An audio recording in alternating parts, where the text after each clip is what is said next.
Hello everyone. हमने last video में hyper conjugation के बारे में पढ़ा था। अति संयुग्मन दो प्रकार का होता है, सिग्मा पाई और सिग्मा पी कॉन्जुगेशन। आज हम पढ़ते हैं अति संयुग्मन के प्रभाव। अति संयुग्मन से जो कंपाउंड हैं उनकी प्रॉपर्टीज पे क्या फर्क पड़ता है उसके बारे में आज हम पढ़ेंगे। तो सबसे पहला इसका जो इफेक्ट पड़ता है हम स्टडी करेंगे वो है बॉन्ड लेंथ। क्योंकि इसमें अनुनाद हो जाता है तो अनुनाद की वजह से जो सिंगल बॉन्ड है उसमें थोड़ा सा पार्शियल डबल बॉन्ड कैरेक्टर आ जाता है और जो डबल बॉन्ड है उसमें सिंगल बॉन्ड कैरेक्टर आ जाता है। तो अगर हम एग्जाम्पल में इथीन और प्रोपीन, प्रोपीन में होता है अति संयुग्मन, हमने पढ़ा था।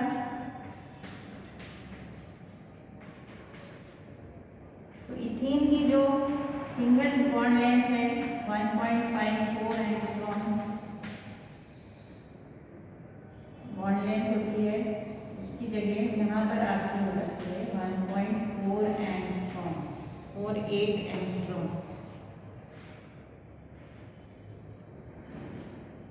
जो normal carbon carbon bond length होती है इसमें, जैसे इसमें तो डबल बॉन्ड है, इथाइलिन में तो डबल बॉन्ड है, लेकिन प्रोपीन में जो कार्बन कार्बन बॉन्ड लेंथ वैसे कितनी होती है 1.54 एंगस्ट्रॉम होती है नॉर्मल कंपाउंड्स में, लेकिन इसमें हाइपर कॉन्जुगेशन की वजह से सिंगल बॉन्ड में डबल बॉन्ड कैरेक्टर आ जाता है और डबल बॉन्ड में सिंगल बॉन्ड कैरेक्टर आ जाता है। क्योंकि हमने इसकी जो अनुनादी संरचनाएं पढ़ी थी उसमें इस बॉन्ड के इलेक्ट्रॉन यहाँ आ जाते हैं, यहाँ डबल बॉन्ड आ जाता है और ये बॉन्ड सिंगल हो जाता है। तो इसकी वजह से कार्बन कार्बन की जो बॉन्ड लेंथ है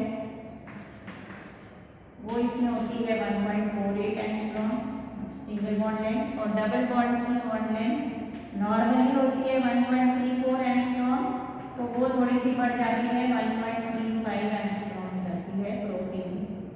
ठीक है, इथाइलिन में ये बॉन्ड लेंथ है 1.34, carbon carbon double bond 1.34 angstrom है, लेकिन प्रोटीन में ये बढ़ जाएगी क्योंकि इसमें सिंगल बॉन्ड कैरेक्टर आ जाएगा because of resonance due to hyper conjugation.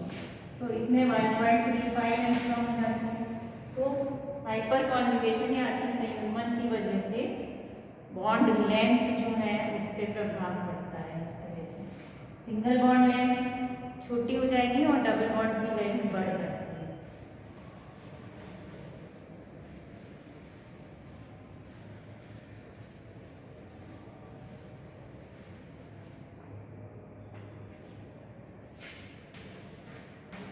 दूसरा प्रभाव जो हम पढ़ेंगे वो है हीट ऑफ हाइड्रोजनेशन।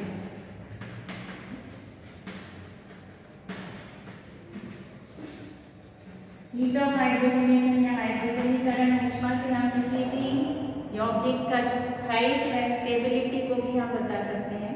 तो हीट ऑफ हाइड्रोजनेशन अगर हम कंपेयर करें इसकी इथीन की और प्रोपीन, ठीक है, तो इथीन में क्या है, एक डबल बॉन्ड है,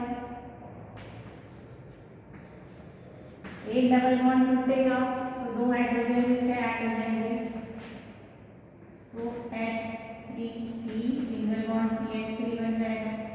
इस रिएक्शन को हम बोलते हैं हाइड्रोजनेशन। ठीक है, इसमें जो ऊष्मा निकलती है इथीन में वो है 32.8 किलो कैलोरी पर मोल। और अगर हम प्रोटीन के लिए सेम रिएक्शन कराएं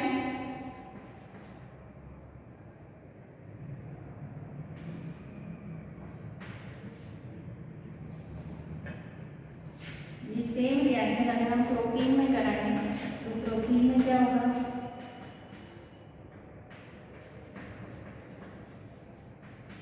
इसमें भी एक डबल बॉन्ड है, इसमें भी एक डबल बॉन्ड है, तो हाइड्रोजनीकरण में उतनी ही ऊष्मा होनी चाहिए क्योंकि एक हाइड्रोजन एक बॉन्ड टूट के दो हाइड्रोजन लग गए, इसमें भी इसमें भी। लेकिन अगर इसमें हम हाइड्रोजन ऐड कराते हैं, हाइड्रोजनेशन जब इसका हम कराते हैं तो जो ऊष्मा निकलती है ये बनेगा, इसमें प्रोपेन बन जाएगा। तो इसमें जो ऊष्मा निकलती है वो होती है 30.1 किलो कैलोरी पर मोल।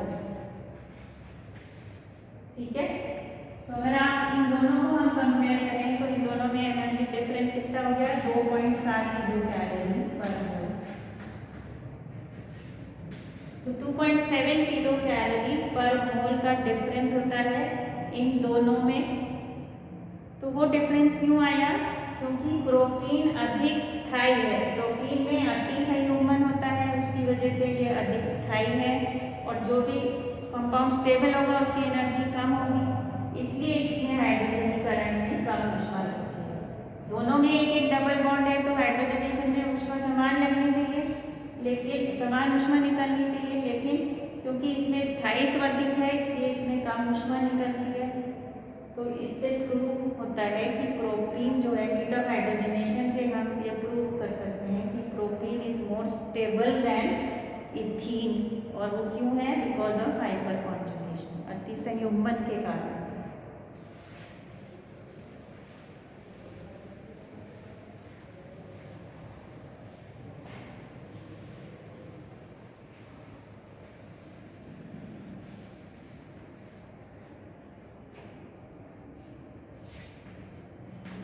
तीसरा इसका प्रभाव हम पढ़ेंगे,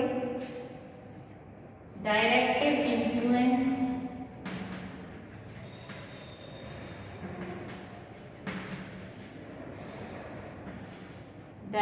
इन्फ्लुएंस ऑफ CH3 ग्रुप।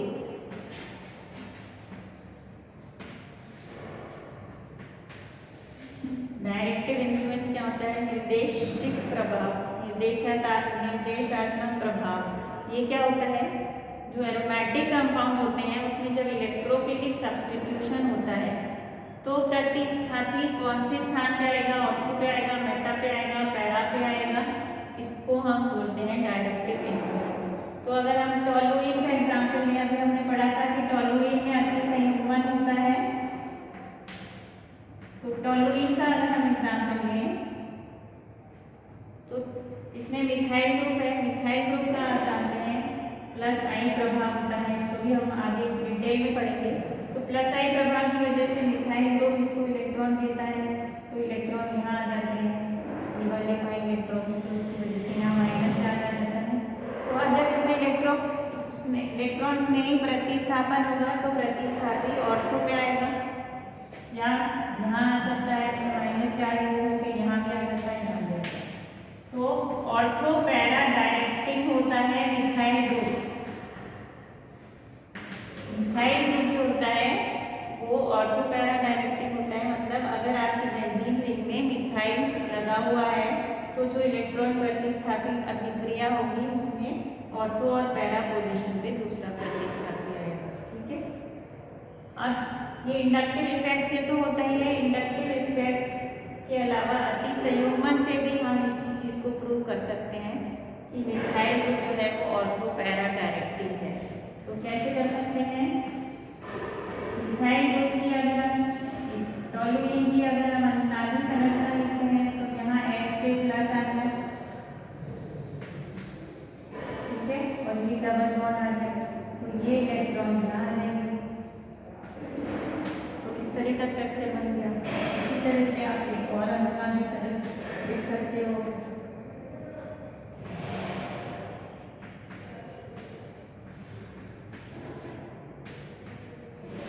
ठीक है, तो इसकी जो अनुनादी संरचनाएं हम टोलुइन की बनाते हैं, कौन सी, अति संयुग्मन वाली अनुनादी संरचनाएं अगर हम बनाते हैं तो उसमें भी ऑर्थो और पैरा पोजीशन पे माइनस चार्ज आ रहा है, इसका मतलब इलेक्ट्रॉन्स ने ही जो अटैक करेगा, इलेक्ट्रोफाइल जब इस पर अटैक करेगा, इलेक्ट्रोफाइल आप जानते हैं पॉजिटिव चार्ज होता है, तो वो माइनस वाली पोजीशन पे अटैक करेगा।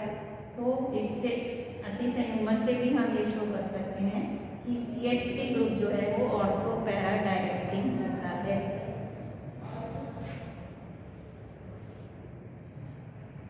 ठीक है,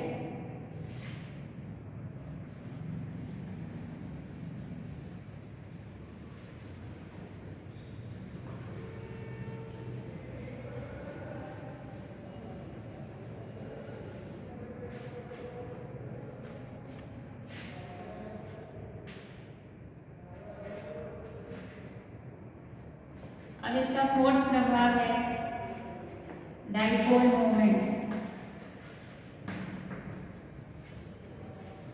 डाइपोल मोमेंट आप जानते क्या है, प्लस और माइनस चार्ज अगर किसी कंपाउंड में होते हैं तो उसमें एक डाइपोल बन जाता है, दो पोल्स हो गए माइनस और प्लस, इसलिए उसमें एक डाइपोल मोमेंट होता है किसी यौगिक में।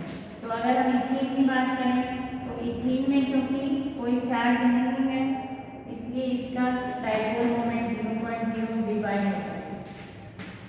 डाइपोल मोमेंट की द्विध्रुव आघूर्ण की यूनिट या इकाई होती है डिवाइड। तो इथीन के लिए ये 0 है, लेकिन प्रोपीन की अगर हम बात करें तो प्रोपीन में ये 0.4 डिवाइड हो जाता है, पी से भी इसको हम शो करते हैं। तो इसमें थोड़ा सा डाइपोल मोमेंट या द्विध्रुव आघूर्ण क्यों आ गया, क्योंकि हमने अभी जो प्रोपीन के लिए अति संयुग्मन से अनुनादी संरचनाएं देखी थी उसमें प्लस और माइनस चार्ज बन जाता है, H plus CH double bond CH2 minus, इस तरह की अनुनादी संरचना होती है। तो इसमें प्लस और माइनस चार्ज आ गया, चार्ज सेपरेशन हो गया, इसलिए इसमें थोड़ा इसमें चार्ज सेपरेशन हो जाता है, इसलिए इसमें डाइपोल मोमेंट होता है। तो अति संयुग्मन के कारण यौगिकों में द्विध्रुव आघूर्ण जो यौगिकों का है वो थोड़ा सा बढ़ जाता है।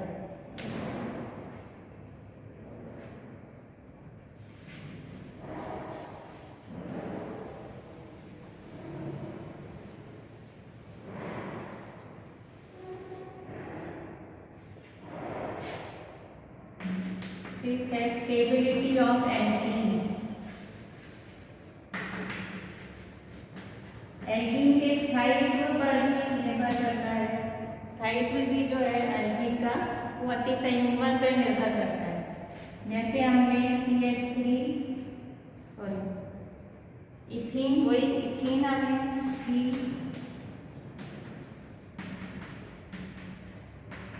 CH2 इथीन, प्रोपीन अगर हमने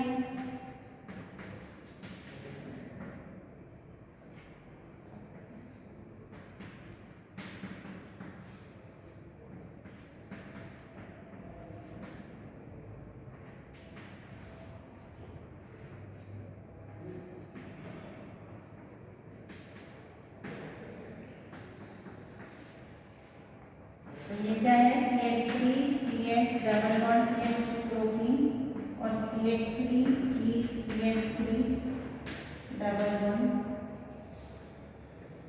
CH2, ठीक है।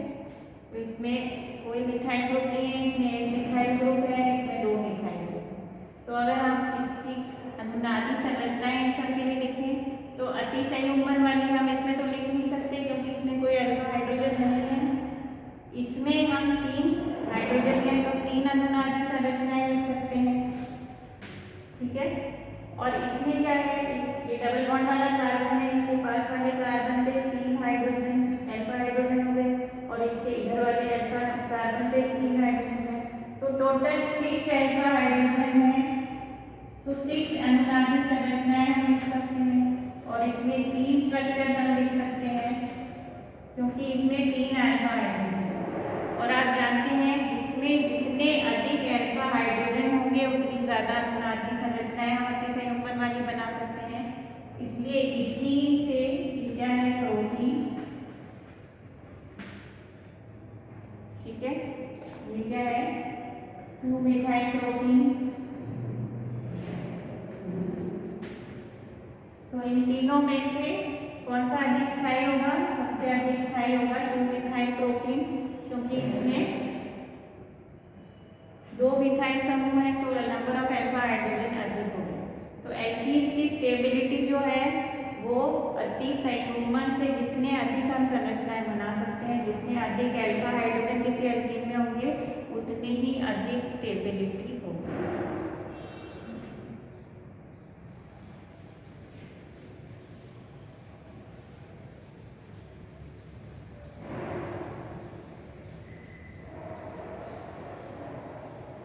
और इसका लास्ट इफेक्ट जो हम पढ़ेंगे stability of radicals, free radicals की स्टेबिलिटी, ये हम चुके हैं कि जानते हैं टर्शियरी सबसे स्टेबल होता है रेडिकल, फिर प्राइमरी होता है और फिर सेकेंडरी होता है, फिर प्राइमरी होता है। तो इसको हम हाइपर कॉन्जुगेशन से भी प्रूव कर सकते हैं। हाइपर कॉन्जुगेशन में क्या होगा,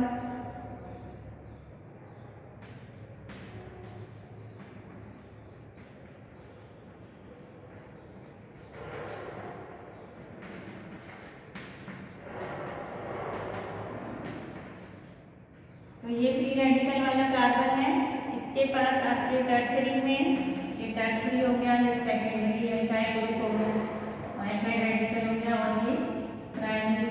ठीक है, तो टर्शरी में आपके पास ऑड इलेक्ट्रॉन के पास वाला कार्बन अल्फा कार्बन है, तो अल्फा कार्बन पे आपके पास 3 टोटल 9 हाइड्रोजन है। तो ये सबसे अधिक स्थायी होगा क्योंकि इसकी आप सबसे अधिक संरचनाएं ले सकते हैं, और इसमें इस कार्बन पे 2 मिथाइल समूह लगे हुए हैं,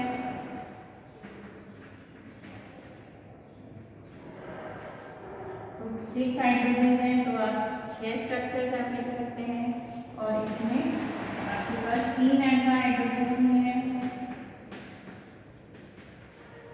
तो इसमें हम 3 संरचनाएं लिख सकते हैं। तो इस तरह से नंबर ऑफ अल्फा हाइड्रोजन जो है वो प्राइमरी से सेकेंडरी पे हम जाते हैं, सेकेंडरी से टर्शियरी जाते हैं, तो नंबर ऑफ अल्फा हाइड्रोजन बढ़ते जाते हैं, इसलिए स्टेबिलिटी बढ़ती जाती है। ठीक है, तो ये सारे अति संयुग्मन के प्रभाव थे। आगे हम नेक्स्ट क्लास में पढ़ेंगे। Thank you.